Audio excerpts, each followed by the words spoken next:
মাতাল ভ্রমরা গুনগুন করছে কেন? কারণ ভ্রমরা চিন্তা করছে আজকের গোবিন্দকে সেবা দেবে। কারা সেবা দেবে? গোপীরা। কি দিয়ে সেবা দেবে? তাদের হাত আছে, হাত দিয়ে সেবা দেবে। কিন্তু যারা চন্দ্রের কিরণ দিয়ে গোবিন্দকে সেবা দেবে, ফুলের যে সুবাস, সেই ফুলের সুবাস গোবিন্দকে সেবা দেবে।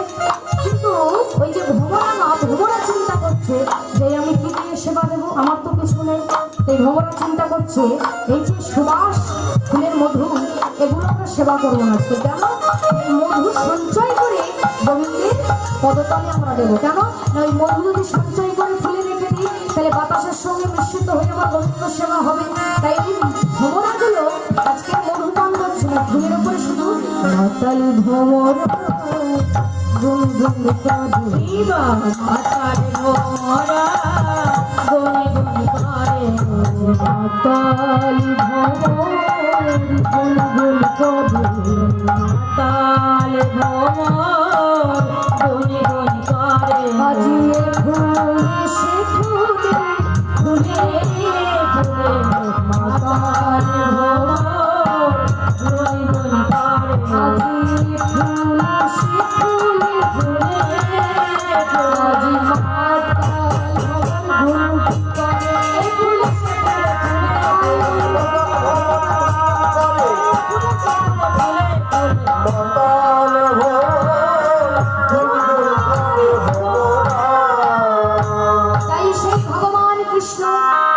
আজকে তিনি কি করলেন? নাটখট গোপাল তো, তাই আজকে তিনি কি করলেন দেখুন। আজকে তিনি ছোট্ট গোপাল, সে আজকে বৃন্দাবনের পথে, অর্থাৎ ঘর ছেড়ে যখন বৃন্দাবনের রাস্তার দিকে যাচ্ছে ছোট নাটখট গোপাল, আজকে আমরাও যাবো, ভগবানও যাচ্ছে বৃন্দাবনের পথে, আমরাও গাইবো, একসঙ্গে বলবো ছোটি ছোটি গাইয়া ছোটি ছোটি গাই ছোটি সে মেরো मगन गोपाल छोटी छोटी गैया छोटी छोटी गैया छोटी छोटी गोपाल छोटा सुनी मगन गोपाल छोटी छोटी गैया छोटी छोटी गोपाल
যারা বসে আছো,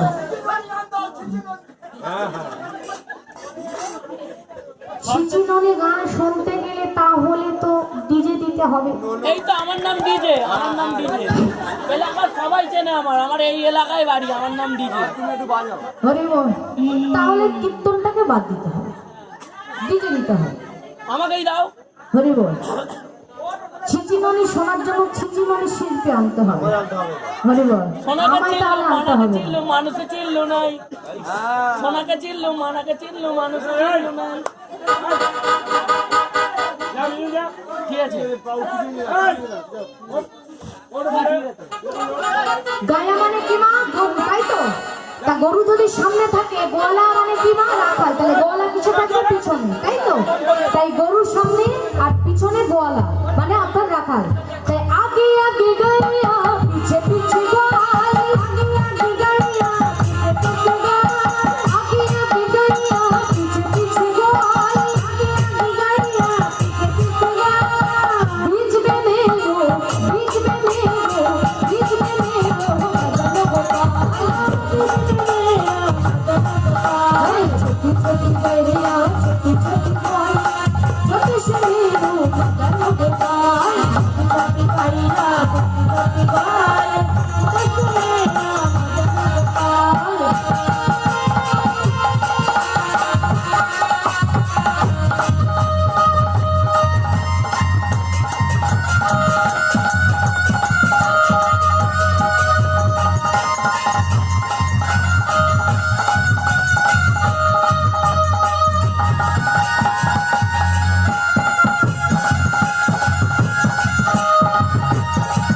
সবাই বলো, একটু ধরে দিয়ে বলছে রাধে राधे।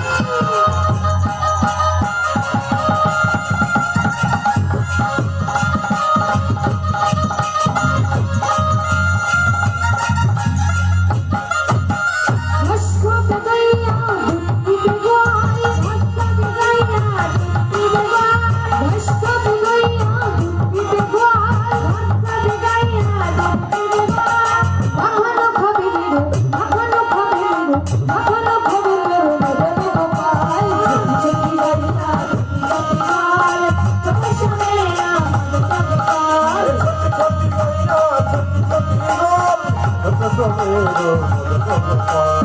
छोटी सी मेरी क्यों मदन गोपाल, छोटी सी मेरा मदन गोपाल, छोटी सी मेरा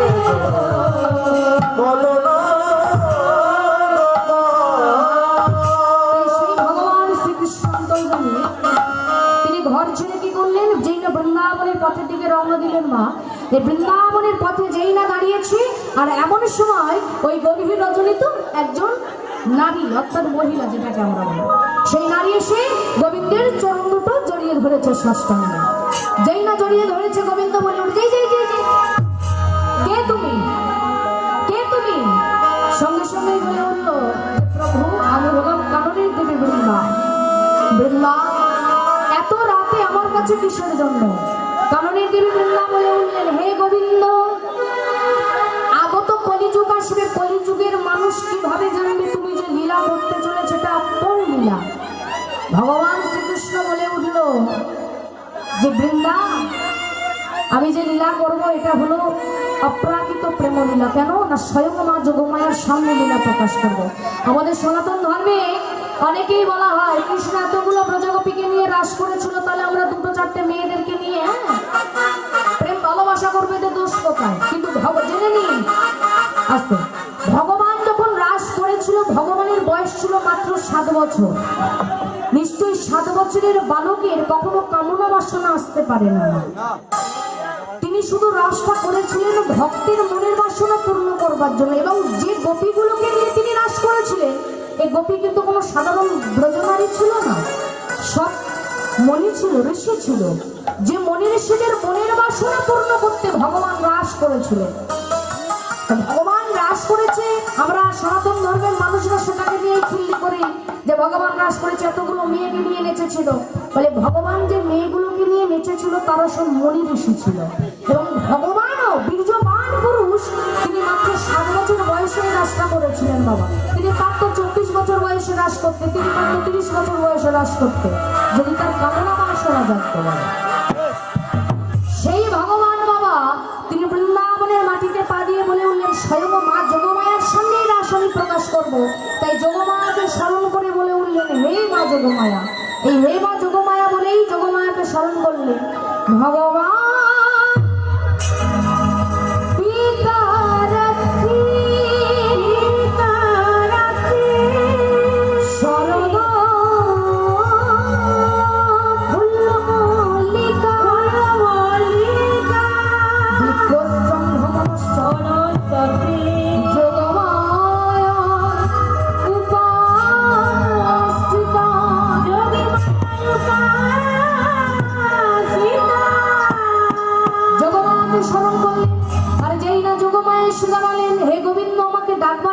স্মরণ করবার কারণ কি? ভগবান কৃষ্ণ বললেন, শোনো, আজকের যে রাস মঞ্চে আমি ব্রজগোপীদের মনের বাসনা পূর্ণ করব, 3টি শর্ত থাকবে এখানে। তোমাকে 3টি দায়িত্ব দেওয়া হবে। 3টি দায়িত্ব কি কি? প্রথমত, এক হলো এই রাসমঞ্চের দাঁড়ি হবে তুমি, তাহলে দাঁড়িকে করলো স্বয়ং যোগমায়া আমাকে দাঁড়ি করলো। দ্বিতীয় হলো এই রাসমঞ্চ সাজাবে তুমি। আর তৃতীয় হলো এই রাসমঞ্চে পুরুষ প্রবেশ বিশেষ গোপীরা যাবে, যে গোপীদের আমি কথা দিয়েছি। যোগমায়া চলে গেলেন রাসমঞ্চ সাজাতে, আর ভগবান মেতে উঠলেন রাস করবার জন্য। তাই পদকর্তা একটা কলম দিলেন, কি বাহিরত রাতি ওই চলো ভাতি, ভারত রাতি ওই চলো ভাতি, ভারত রাতি ওই চলো ভাতি, ভারত রাতি ওই চলো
ভাতি, তিনি আজকে যে ব্রজগোপীদের নিয়ে বাবা এই রাস করবে, এই ব্রজগোপী কারা আমরা একটু জানবো বাবা। হরিবল আমরা একটু জানবো, কিন্তু সবাই মিলে একটা ভজন আস্বাদন করে পাবো। কেন মাঝে মাঝে দিতে হচ্ছে এর জন্য, পরে বলবে ঠিক হলো না, ঘুম পেয়ে গেছে, এর জন্য।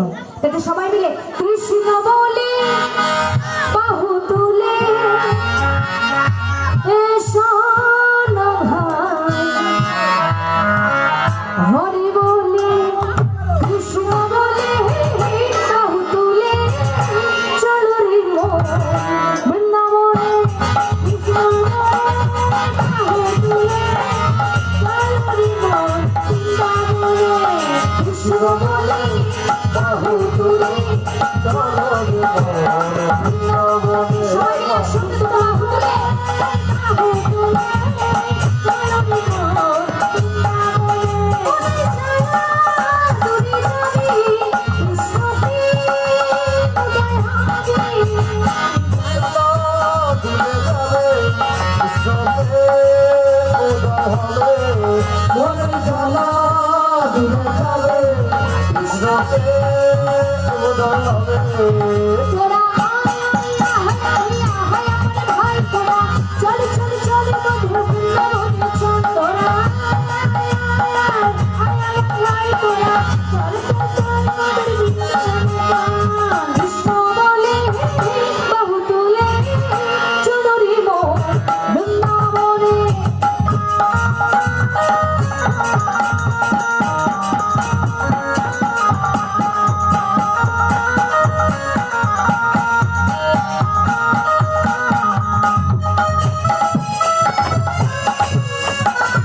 যাবে এ নামে আমার বহি যাবে ইনামি জ্বালা তুমি যাবি ইনামি অভাবী যাবি ও এ নামে জ্বালা দিবে যাবে এ নামে আমার বহি যাবে তাই সবাই মিলে একবার বাহু তুলে আই সবাই মিলে বাহু তুলে আই সবাই মিলে বাহু তুলে সবাই মিলে বাহু তুলে সবাই বলো কৃষ্ণ লীলা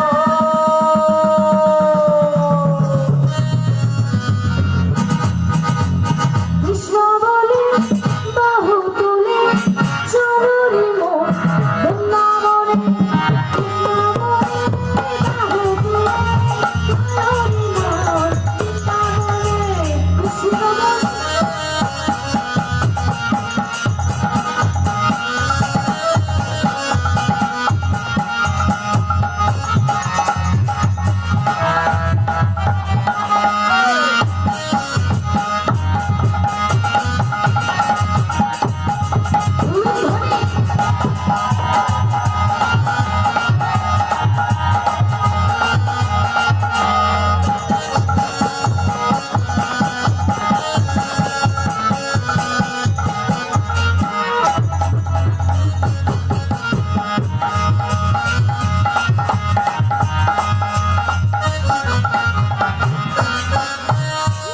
তাই আজকে দেখুন সেই ভগবান শ্রীকৃষ্ণ তিনি কি করবেন না রাস করবেন, কিন্তু আগে একটু আমরা জানবো যে ব্রজগোপীদের নিয়ে ভগবান রাস করেছিলেন এই ব্রজগোপীগুলো কারা ছিল এবং কেন ভগবান এদেরকে নিয়ে রাস করবে আমরা একটু জানবো মন দিয়ে।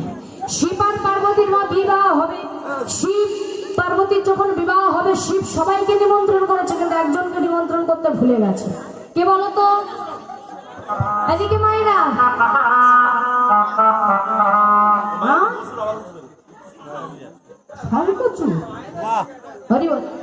হ্যাঁ কে ছিল?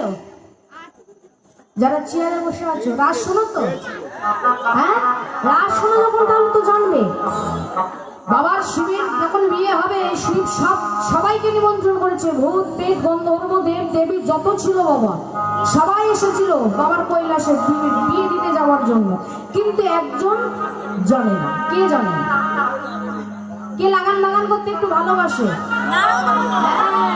মেয়েরই স্বভাব লাগান ভাগান করা, যেটা মেয়েদের একটু আছে। হ্যাঁ জানিস তো দিদি, এই যে ব্যাপারটা নারদের সঙ্গে যেই না কৈলাসের সামনে দাঁড়িয়েছে, কৈলাসের সামনে দুজন দাঁড়িয়ে থাকে, একজন হলো নন্দী আর একজন ভিন্নি। এখন নন্দী আর ভিন্নি আর ভোলানাথ এসে যায় নন্দী ফুল ট্যাঙ্কি হয়ে গেছে। আমার চিন্তা আছে, আরে আমি নারদ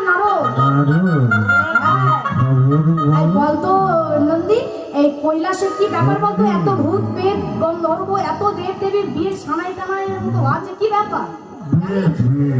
বিয়ে কার বিয়ে? মামা আমি তো জানি আমার মামা আছে, তোদের বাবা আছে, তো তোদের মামা কোথা থেকে এলো? আরে বুঝতে পারছি ট্যাঙ্কি যখন ভুল হয়ে যায় একটু উল্টো পাল্টা হয়ে যায়, তো ওই নারদ বুঝেই নিয়েছে যে এটা আর কেউ নয় আমার মামা ভোলানাথের বিয়ে। নারদ বলে রাগ হয়ে গেল একটু, কি না আমার মামার বিয়ে আর আমি জানলাম না মামার বিয়ে হবে, এটা কেমন একটা কথা নয়? তা আমাকে না জানিয়ে মামা বিয়ে করতে চাইছে, তুমি কি ভাবছো মামার মানে সুন্দর করে বিয়েটা আমি হতে দেবো?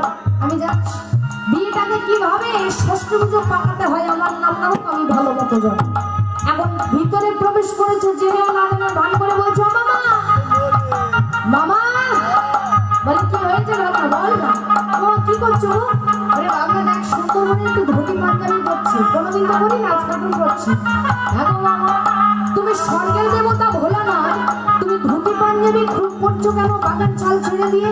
বলে ভাগনা একটা কথা বলবো? বলে বলো। আজকে না আমার তো বিয়ে,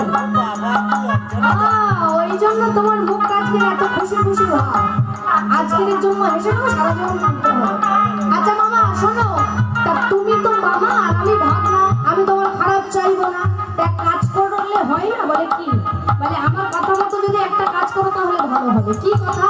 না সেটা হলো তুমি ধুতি পাঞ্জাবি খুলে ফেলো। বলে তুই পাগল হয়ে গেছিস, ধুতি পাঞ্জাবি খুলে কি আমি বিয়ে করতে যাবো নাকি মরণ বসা? আরে বাবা শুনবে তো পুরো কথা, ধুতি পাঞ্জাবি খুলে ফেলো, বাঘের ছালটা পরে নাও, তবে তোমার দেবতা দেবতা একটা ভাব থাকবে। বলে ঠিক বলেছিস ভাবনা, খারাপ কিছু বলিসনি। এখন নারদ কি করেছে, ধুতি পাঞ্জাবি বেটা খুলিয়ে বাঘের ছাল পরিয়ে দিয়েছে, দিয়ে নারদ পালিয়েছে কৈলাস থেকে। এবার পালিয়ে গিয়েছে কোথায়? বর্ষাকালে কি ঘরে আনাচ্ছে কানাচ্ছে? হ্যাঁ এ বলে বড় বড় মাছ, ঠিক বলেছে? সাপ ধরে, ব্যাং, এখনো ব্যাং ধরে। নারদমণি কি করেছে, ও ওর কাছে চলে গেছে। এদিকে বাবা তো সুন্দর করে বাঘের ছাল পরেছে, বাবার মাথায় কি সাপ থাকে? দাঁড়া সাপ, বাহ হ্যাঁ? হ্যাঁ উদয় না। আর গলায় কি সাপ থাকে? ঘুষুরে বড়া। হ্যাঁ কি গো, গলায় কি সাপ? খুব তো জল ঢালো বাবার মাথায়, জানো তো? বাবার মাথায় জল ঢালো মানে জানবে বাবার গলায় কি সাপ থাকে। সাপ তো জল ঢালতে গিয়ে মনে মনে বলো বাবার মতো যেন আমার একটা স্বামী হয়। তা আমাদের হিন্দু শাস্ত্র মতে, হিন্দুদের যেটা মানে অনুমান, বাবা গাঁজা খায়, তাহলে নিশ্চয়ই বাবার কাছে যাও মানে তোমাদের গাঁজার ভক্ত স্বামী দরকার নাকি? হ্যাঁ তাহলে বাবা গাঁজা খাই না, এটা মাথায় রাখবেন। বাবা কখনো গাঁজা টাজা খায় না, এসব ভুল বল। কখনো শিবপুরাণ পড়েছেন? শিবপুরাণ, নারদ পুরাণ, ভাগবত কখনো যদি পড়ে থাকেন, কোথাও লেখা নেই বাবা ভোলানাথ গাঁজা খায়, কোথাও লেখা নেই। হরি বল তাও মা। আর যারা এই গাঁজা কলকে খেতে খেতে তারকেশ্বরে জল ঢালতে যায়, এরা কেউ জানবেন বাবার ভক্ত না, সব গাঁজা কোম্পানির ভক্ত, বছরে একবার করে মানে সুযোগ পায়, ওই জন্য হরদম কলে খেতে খেতে যায়। হ্যাঁ বাবা, তা গলায় কি সাপ থাকে দেখেন? অষ্টশতনাম বই পড়েন তো, দেখবেন অষ্টশতনাম বই লেখা আছে, অনন্ত রাখিল নাম অন্ত না পাইয়া, কৃষ্ণ নাম রাখে গর্ব ধ্যানেতে জানিয়া। তাহলে ধ্যান কে করে? বলে আমার ভোলানাথ। আর আমার ভোলানাথ ধ্যানে কার নাম জানতে পারে? বলে অনন্ত। অনন্ত কে? না সে হলো আমার বিশ্ব ব্রহ্মাণ্ডের মালিক বিষ্ণু। তা আমার ভগবানের নাম যদি অনন্ত হয়, তাহলে আমার গলার সাপের নাম রাখবো অনন্ত নাথ। আলাদা করে আর ভগবানকে ডাকতে লাগবে, যতবার নাম ধরবো আমার ভগবানকে ততবারই ডাক হয়ে যায়। তা গলার সাপের নাম অনন্তনাথ, কিন্তু যেটাকে বেল্ট করেছে ভোলানাথ, এটার কি নাম বলে? সেটা হলো বঙ্কুরাজ সাপ। এবার নারদমণি কি করেছে, একটা ভালো করে ব্যাং ধরে এনেছে, আর ব্যাং ধরে এনে ঝুলিতে করে একেবারে মামার বাম দিকে এসে দাঁড়িয়েছে, যেখানে সাপ আর লেজ দুটো মাথাটা বাঁধা আছে। এখন যেই না এসে দাঁড়িয়েছে, ভোলানাথ দাঁড়িয়ে আছে, পার্বতীকে এনেছে। নারদমণি চিন্তা করছে, শুভ দৃষ্টি আর মালা বদলটা আরম্ভ হলেই আমিও আরম্ভ করবো। তা কোনটা আগে হয়, শুভ দৃষ্টি না মালা বদল? জোরে বলো। আমার হয়নি, আমি ওই জন্য বলতে পারছি না, জিজ্ঞাসা করছি। হ্যাঁ শুভ দৃষ্টি বাবা জানে না, মায়েরা বলতে পারছো, মা জানে, দেখেছো? ওরা বলতো শুভ দৃষ্টি, শুভ দৃষ্টি হবে, মালা বদল হবে। এখন পার্বতীকে এনেছে, আর ভোলানাথ যেই না বাবা দাঁড়িয়ে আছে, ভোলানাথের বাম দিকে সাপটা ছিল, আর যেই না সাপটা ছিল, ও মা ও জেনেছে বলবে না, ও তার 10 বছর পরে রেডি হয়ে যাবে। তুমি বলবে কি, আর মারতে লাগবে না, উল্টে তখন তো তোমারই দিয়ে দেবে। এখন আমার যেই না বাবা নারদমণি দাঁড়িয়েছে একেবারে ভোলানাথের বাম দিকে, এইবার সাপ চিন্তা করছে বাবার বিয়েতে সবাই খাবে, আমি কেন বাবা দেরি থাকি, আমার খাবার যখন রেডি আছে। কি করেছে নারদমণি তো সাপের সামনে ব্যাংকটাকে দোলাচ্ছে, দোলাতে দোলাতে যেই না ব্যাংকটাকে মাটিতে ছেড়ে দিয়েছে, সাপ চিন্তা করছে এই সুযোগটা ছাড়া যাবে না। সাপ কি করেছে, একেবারে ব্যাঙের পিছনে ধাওয়া করেছে, আর যেই না ধাওয়া করেছে একেবারে ভোলানাথের হরি বল। আর এদিকে শাশুড়ি মেনকা, দেখুন মেয়েরা ঘোমটা কখন দিয়েছিল, শাশুড়ি মেনকা দিয়েছিল। মেনকা ভাবছে জামাই এদিকে বিয়ে হয়ে গেছে, বিয়ে জামাই, কিন্তু মেনকা তো জানে না যে কি হচ্ছে বিয়ের আসরেতে। মেনকা তো ছাই ভস্য একেবারে দেখছে, সে কি জামাই ছাই ভস্য গায়ে মেখে একেবারে হরি বল ল্যাংটা হয়ে দাঁড়িয়ে আছে। আর মেনকা কি করেছে একেবারে লজ্জাইতে এক হাত ঘন্টা দিয়ে মেনকা মাথায় দিল হলুদ ধ্বনি মেনকা মাথায় দিল ঘোমটা ঘোমটা মেনকা মাথায় দিল ঘোমটা ঘোমটা মেনকা মাথায় দিল ঘোমটা ঘোমটা মেনকা মাথায় দিল ঘোমটা ঘোমটা দেখে দেখে করলি জমা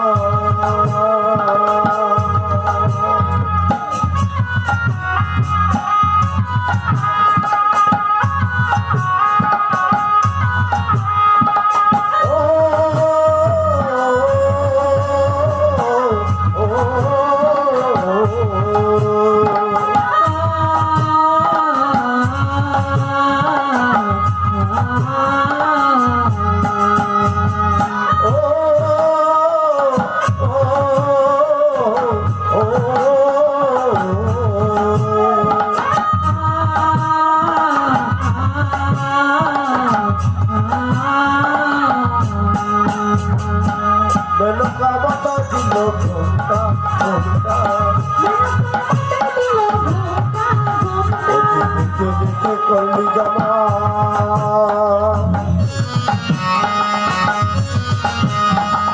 দেখে দেখে করলি জমা